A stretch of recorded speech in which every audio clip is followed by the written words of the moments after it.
pleasant day to everyone. Welcome to Kabacan Pilot Central School SBM presentation. The school is under the flagship of a dynamic, competent, and responsible principal, Mrs. Aida S. Delon, and assistant principal, Mr. Ali Z. Zumbaga.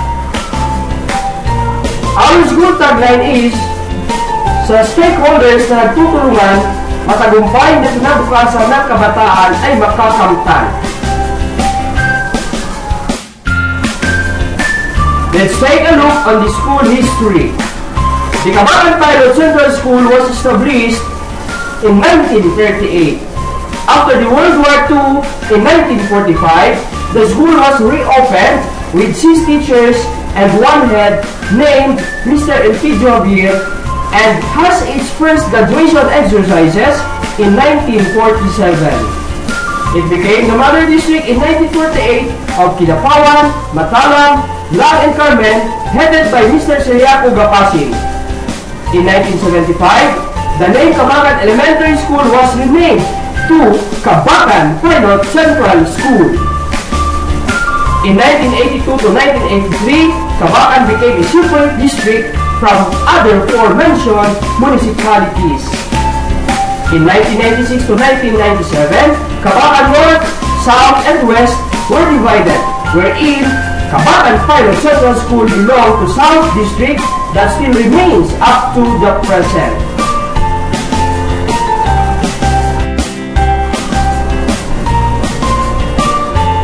The school bears an ID number 130005. It is located along the National Highway of Poblacion, Kabacan, Cotabato, with an area of around 40,000 square meters.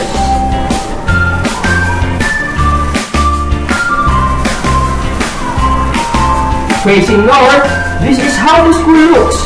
The school campus and its perimeter.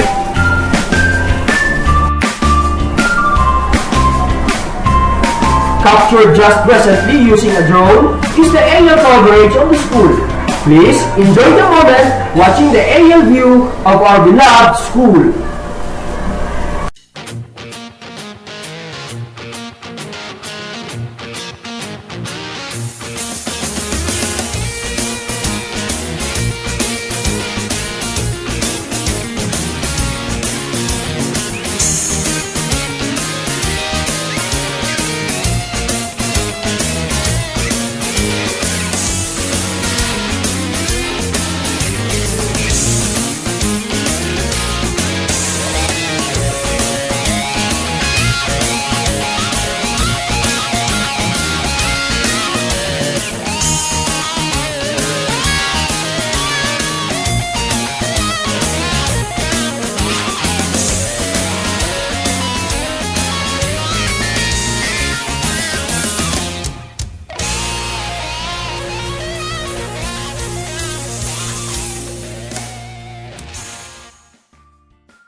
Who are the responsible people behind the educational success, journeying from 1938 up to the present?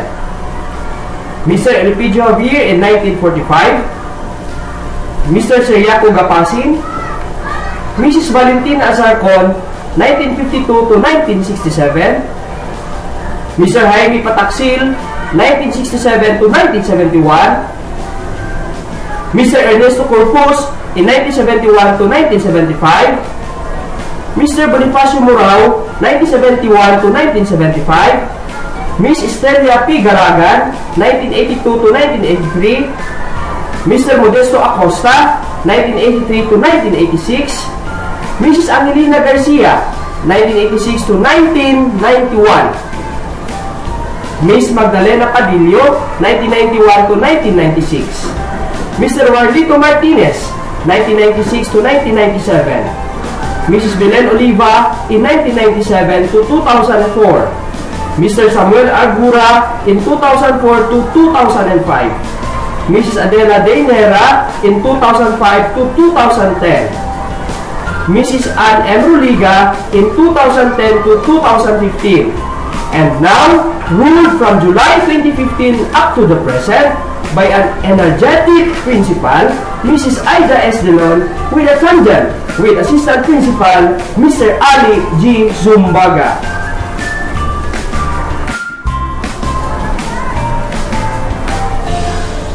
Presently, the school keeps on growing because of the strong support of 4 Master Teacher 2, 6 Master Teacher 1, 33 Teacher 3, 9 Teacher 2, 23 Teacher 1, 2 Special Education Teacher 1, 2 Administrative Aid, 1 Principal 1, and 1 Principal 2, a total of 81 efficient teachers.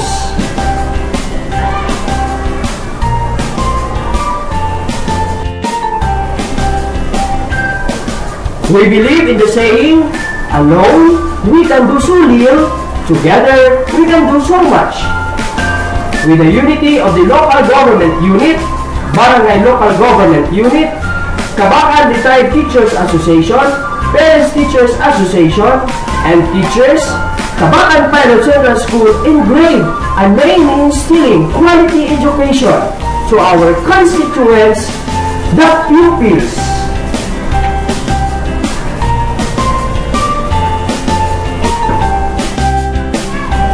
Shall we move on with the things Kabacan Pilot Central School has been through 3 years ago up to the present?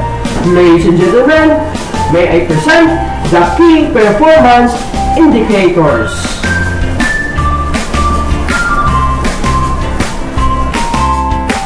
The graph shows the historical enrollment of Kabacan Pilot Central School way back in 3 consecutive years.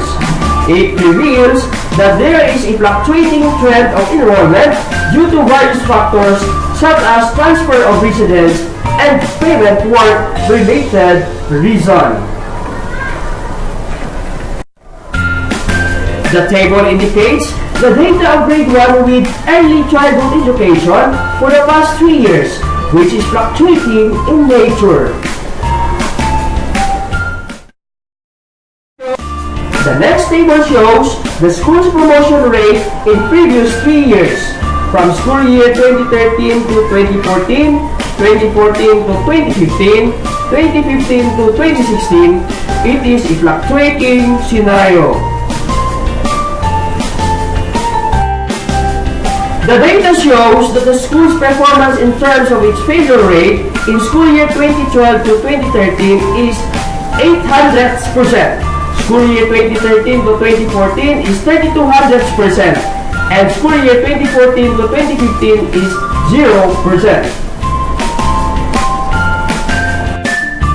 Meanwhile, in school year 2013 to 2014, the repetition rate is equal to 5500%.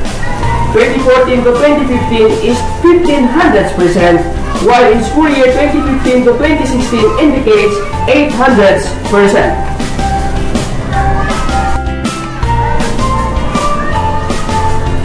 This slide shows the data of simple dropout rate for the past 3 years. As we notice, it shows a fluctuating trend that describes the school's performance. Significantly, the school dropout rate in school year 2016-2017 decreased to 0%.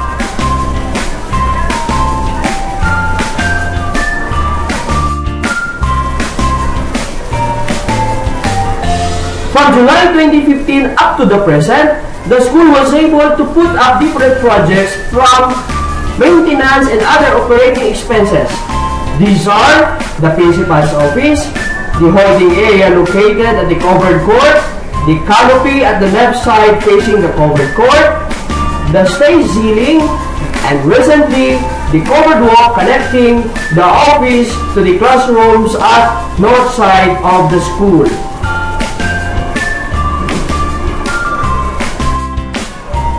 On the other hand, the Parents Teachers Association has put up their own project, primarily for security purposes. One is the guardhouse, and recently, the closed-circuit television to monitor the in and out of the pupils, parents, and visitors. we never stop thinking how to beautify the school and how would it appear enticing to our pupils. The dream of having it was realized with the help of parents and teachers.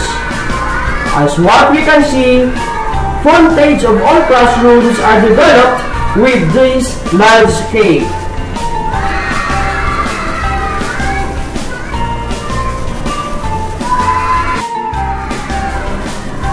The biggest source of income-generating project is the canteen. From this, the school has allocated enough percentage of its income to put up flip-flops in 4 locations. First, outside the fence of the school, fronting Rizal Street, the riprap near the Dream View, and at the side of the principal's office, and the riprap at the side of kinder classroom.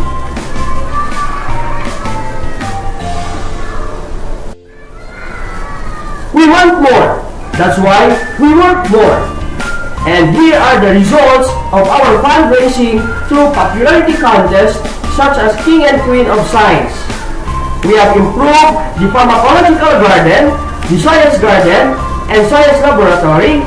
A year ago, we put up the school signage and recently the reading room for our slow readers.